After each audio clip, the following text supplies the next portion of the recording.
When you're squatting and deadlifting, should your toes be pointing straight forward or slightly out? Which one's better? Watch this. Our next caller is Manuel from California. Manuel, what's happening? How can we help you? Hey, good morning, gentlemen. Thanks for having me on the show. You got it. Yeah. We got a question about foot placement. So I'll just go straight from the email. NASM suggests that feet be shoulder width apart, toes pointing forward, squats, deadlifts, etc.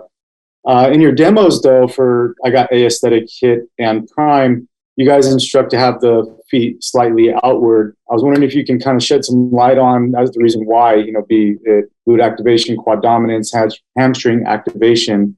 What are you guys' thoughts behind that? Yeah, so NASM doesn't like people building too much muscle, so they tend to tell people. That's really that's not true. Secret behind it all. No, okay, so here's the deal. They're both okay. Yeah, they're both right. They're both right. I mean, honestly, should be able to do it from multiple foot positions. Yeah, I would. They're both okay. Is the bottom line. But I'll explain why it's that way in our program. Is because very few people can actually do those movements with their toes pointing straight, perfect. Mm-hmm. Just they lack the mobility, they lack the control and strength there. So with a slight outward turn, it opens the door for a lot more people. So that's why we teach it in that position. And it's not wrong. But yeah, it's not wrong. It's not bad. But ideally, I want to be able to do both, right? So I want to be able to squat with a very narrow stance and feet pointing straightward. I want to be able to do a wide open sumo and everything in between comfortably.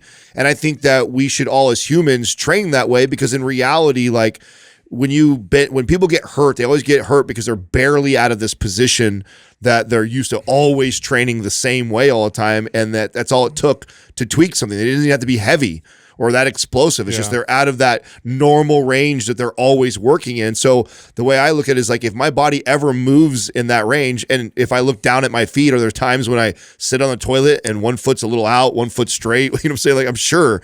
So I want to be strong in all those foot positions. And so both are technically right.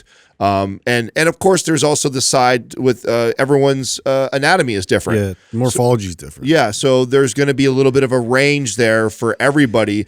I think the main thing that I like as a trainer, I find myself having to address is people like to default to morphology. That's why their feet are way open, when there's oh no, there's some issues that we need to address there, that if you can't get your feet straight at all, there might be some issues that we want to address. Well, and also too, if we're just stressing just foot pointed straight the whole time, a lot of times people overcompensate to make that happen, which then, there's multiple things that they need to address in their hips and, further up the kinetic chain, that now they're compensating as a result, just trying to perform it with feet pointed straight. So there's just, a whole laundry list of things that everybody has so many individual needs and preferences. This is just one of those things we try to standardize, but you can't necessarily nail it. Is this your first certification, Manuel?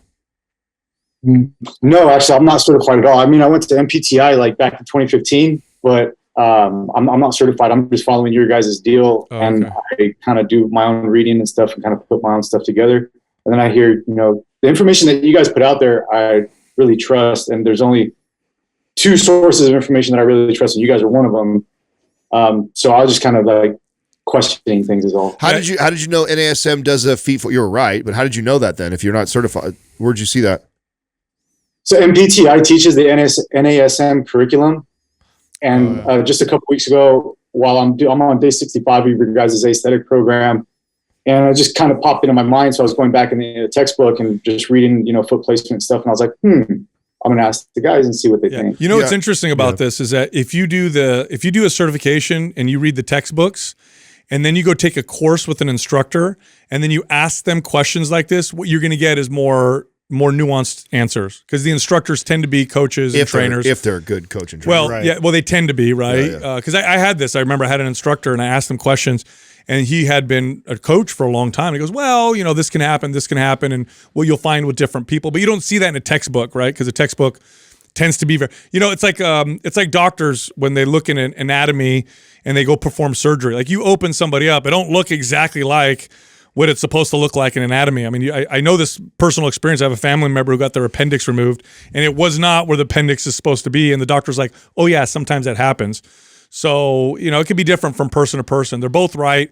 But yeah, you want your feet to be able to be in lots of different positions when you squat and it be comfortable with good stability and strength. That's ideal. NASM also, as long as I have 3 of their certs, and which I took a long time ago, so I don't know if it's changed since then. But as far as I know, they're still promoting just squatting to 90 degrees too. Yeah, safety, right? Yeah. So they don't even promote deeper than which is something that I would absolutely teach a client to do. I want them. Now, I wouldn't start them there if they can't, without breakdown. But if I can get somebody to squat all the way ass to grass with no breakdown in their joints at all or the movement, then I would absolutely teach that. Totally. Manuel, thanks for calling in, man. Thank you, guys. I appreciate you. You got it. All right. Yeah, I remember this.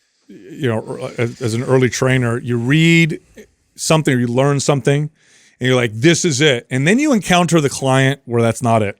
And then you're hard-headed about it. No, this is what it says. Look, we got to do it this way. And then you meet another client, you're like, okay, hold on a second. This is way more individualized than I thought, and it blowing my mind how different it can be from person to person. Yeah, unfortunately, that's sort of the only way you can kind of start learning is you have to look at something as sort of like, here's kind of the benchmark. Yep. Like, here's the standard we're trying to achieve.